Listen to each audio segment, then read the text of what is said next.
Herzlich willkommen zu 24 Tage, 24 Menschen, 24 Geschichten, dem Podcast Adventskalender des österreichischen Gewerbevereins und 2x2.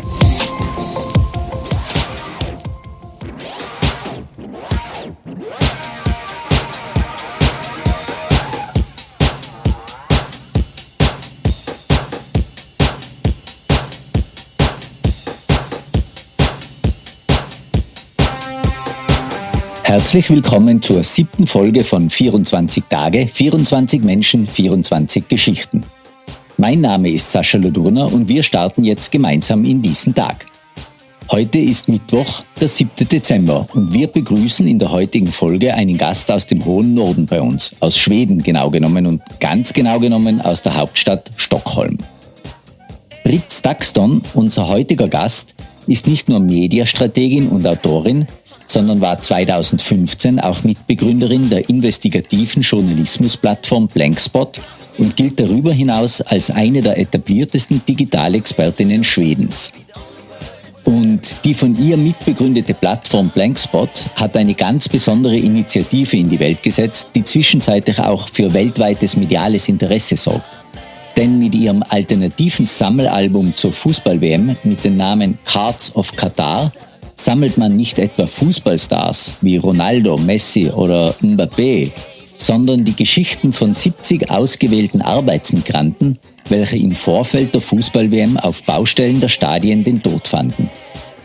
Hören Sie dieser spannenden und klugen Frau zu, die weder belehrend noch mit dem erhobenen Zeigefinger daherkommt, sondern die einfach nur daran glaubt, dass Veränderung möglich ist und auch passieren wird, weil sie überzeugt davon ist, dass sich am Ende immer das Gute durchsetzen wird. Das Interview führen wir übrigens auf Englisch und nun wünschen wir Ihnen viel Spaß beim Anhören.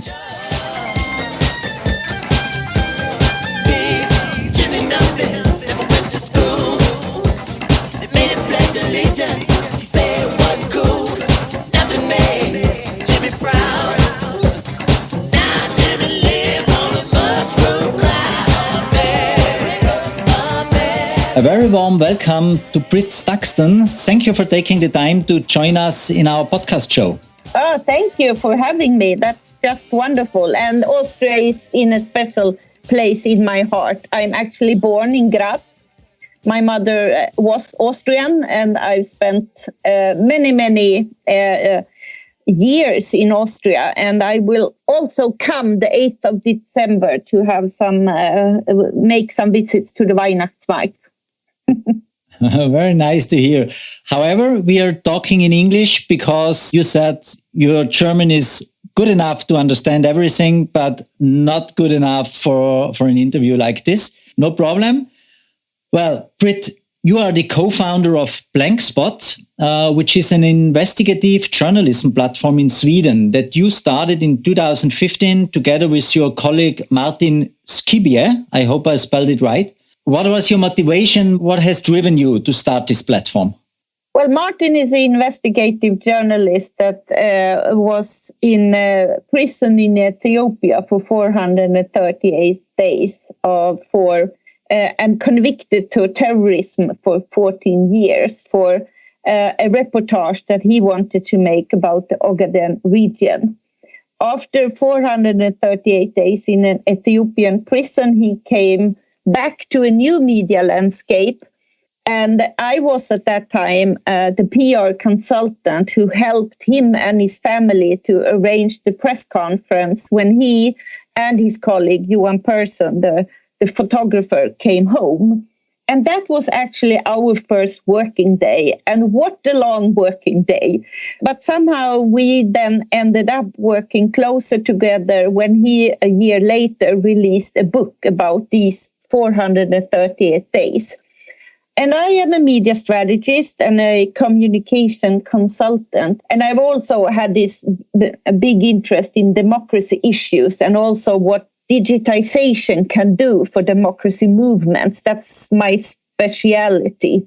So I really saw but also through the close working relation that we had when he did the book and the tour around the book, and I heard him talk about journalism, and I saw the huge interest amongst everybody. And at the same time, you have this big discussion on the role of media and also the populist movements that really attack media, which was something that I also had studied. And then I thought, so there were two factors that led to us that we started Blankspot. For Martin, it was the fact that the finances for journalism at that time, for 7 years ago, was really on downhill, and especially for foreign reporting. So we then thought of, what about launching a site or our idea of a site that is focused on different conflicts around the world, and maybe not in the sharpest news feed, but before and after conflicts. So that was his focus, to find a platform where he could continue to do his work. And I saw the aspect of, let's bring the readers along with us. This is now common sense for most journalists, that they want to have a close dialogue with their readers. But for 7 years ago, that was still something that journalists really were not that keen on. That's sort of an extra aspect of being a journalist that maybe is not why you became journalist once upon a time. But we wanted to try our idea of a new media platform, and we managed to go from an idea to the reality, where we broke a Nordic record of crowdfunding, where 2,300 people gathered enough money for us to then 1 year or half a year later launch the website that still is the hub. So Blankspot is still up and running, and last week we got the Grand Journalistic Prize in Sweden. That's the Swedish Pulitzer. We won that for the reportage series that we will be talking about now. Congratulations for that, Brit. Yes, and now you brought up the topic we talk about today. We talk about the World Cup, which is running now in Qatar, or better, the things that happened in the years since the World Cup was given from FIFA to the country of Qatar. But before we start, one quick question. Do you like football? And have you seen a match from the World Cup by now? Yes, I have. I like football a lot, and Bayern München is one of the teams that I vote for, but also Rapid now and then. So yes, I like football, and yes, I have watched the World Cup now. And even some of the ancestors to or the families to one of the migrant workers that we interviewed in our reportage series really emphasized that they also want us to watch the World Cup and be enthusiastic of the fantastic work that they have done for this to be able to be presented in the way it does, by beautiful floors in hotel buildings or in the stadiums. So for this matter, you and your team, you developed an alternative sticker album for this tournament. We all know these albums where we can collect pictures of Lionel Messi and Cristiano Ronaldo or Kylian Mbappé. But instead of collecting football stars, we can collect people like Binod Kumar Shah from Nepal, Bayavula Devarasham from India, or Mohammad Shahid Mia from Bangladesh. So please tell us what these people are all about. Well, what we wanted to do is, it's been a lot of discussion about the statistics from the official statements from Qatar, from 3 to the 6,500 that Guardian wrote about, that has been some sort of a figure that constantly gets repeated. We wanted to go beyond the statistics and show the people behind the statistics. So, and I must point out that I have nothing to do with the journalism. The editor-in-chief, Martin Shibi, is the one who has been collecting these stories together with a team of journalists in Bangladesh, Nepal, and India. And then he also traveled to Nepal and met the families. And so what we have done then is that we've collected, I think it's now 70 stories of migrant workers that have been a part of the building of Qatar. When we talk about the World Cup, there is also a factor that you need to build roads, you need to build the hotels, the total infrastructure of the country. So these are people that all have died while working as migrant workers in Qatar. And for us, it was a huge step in our work when Martin Shibi went to Nepal and had some of our football cards with us, because you meet, as you said, the migrant workers on these cards. So instead of the football stars, you meet these people that have played a big role in the building of a country like Qatar. And then we for a moment felt, what about if the families think that this is a way, that this is not a respectful way of showing their life. So it was important to check this with them. And they really liked it a lot. It was very valuable for them to know that somebody wanted to know more about their stories. So that was a huge step for us, that they signed this off and thought that this was a wonderful way of highlighting the stories. And also a lot of questions still needs to be answered. What really happened to them? And that's what you see when you read the story, because on the back of the card, you find a short story. And then on the site, cardsofqatar.com, you will find a longer story for each of the cards, and also the reportages that Martin did in Nepal, and you will find them in English, so it's easy if you understand English, or just use Google Translate. You just mentioned it. The official number of people killed on the construction sites is 3. As we are talking, I just got a news update that the General Secretary of the Organization Committee, Hassan Al-Dawadi, told in an interview maybe it might be 400 to 500 people killed in the construction sites. But still, we know it's an outright and also very brazen lie. But what can we as a society say in response? What shall we do concretely? I think for us, we do journalism. We want to show, when you read the long 3 reportages that we have on our site, it also shows the complex issue of poorness in the world, that you need to understand what is push and pull in the migrant issue. So it is a very complex question, and what we can do and hope is that the rights for migrant workers constantly will be improved. You still will find today people that are queuing in Nepal to go to Qatar to work, even people that their fathers or brothers have died as migrant workers, because they need the possibility to work. And in some cases, there are some good stories of people returning after 8 years, being able to buy a hotel themselves. So it's resources that are taking them out of their poverty.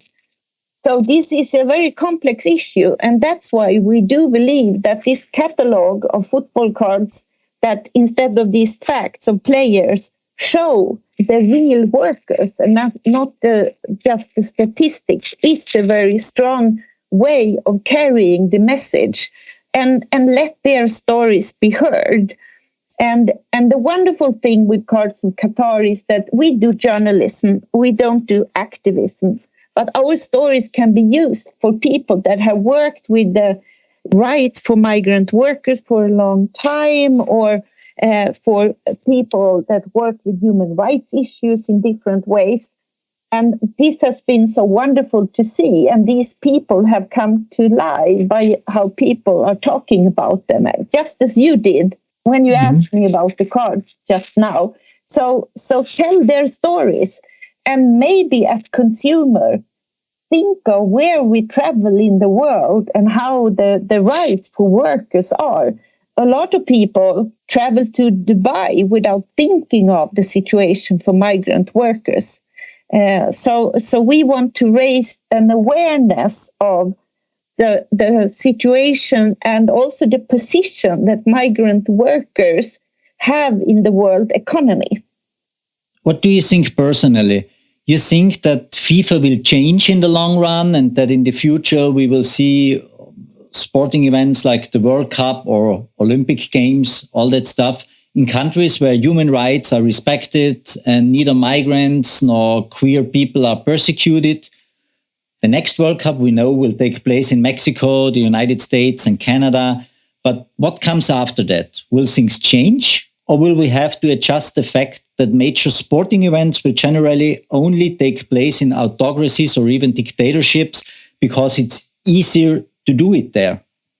No, I am very hopeful that what we see are a lot of movements for change. We see right now what goes on in Iran. We see what goes on in Shanghai. We have a lot of other digital movements in our backhead that we see have changed. Just also in Vienna during the Black Lives Matter movement and during the pandemic, as far as I know, that was the largest demonstration you have had in Vienna since in the beginning of the 90s. And this is what happens now also within football. There is this spark of engagement, and football is I guess, the world's largest sport. And also football fans are engaged in society, and also football fans think about these issues. We have seen the issues of hate online, that, for example, in Great Britain has been an issue amongst something that you work against within football, and also racism. And now you come to these aspects. And it's really in the future and for every day, it's obsolete to drive business that doesn't consider human rights. It might seem idealistic, but I think we do move forwards step by step. And then there is this balance. A lot of these countries need this kind of attention also. The working rights in Qatar have changed during this period. So we need media that keep on focusing on the development and the rights of migrant workers past this World Cup as well, to not forget when the World Cup is over. That's also an aspect. And every time be very consistent when looking at how these kind of events are carried out in different countries. We can't give up. We must believe in a change. It might not always come as soon as we want, but it will step by step come to a change. That's my personal belief. Well, then let's hope it will come that way you told us. Brit, thank you very much for this interesting and insightful conversation. I hope that now, with the World Cup still in full swing, we have been able to draw some attention to the injustices in the environment. And of course, to all our listeners, you will find all the information about where you can get the Cards of Qatar card set in the show links and our social media channels. We wish you, Brit, and your whole team a Merry Christmas and a successful New Year. And I hope I say that now right. God jul och gott nytt år. That was excellent. And I must say one quick thing. There are so many churches, youth centers, even in Vienna, schools, exhibition places that have printed out our cards as posters. So please feel free. You can use them yourself if you want to do something before the World Cup is over. So that would also be a wonderful Christmas gift to raise awareness of this issue. That's a wonderful idea. We will spread that out. Yeah. Thanks a lot. Thank you. Und frohe Weihnachten. Danke.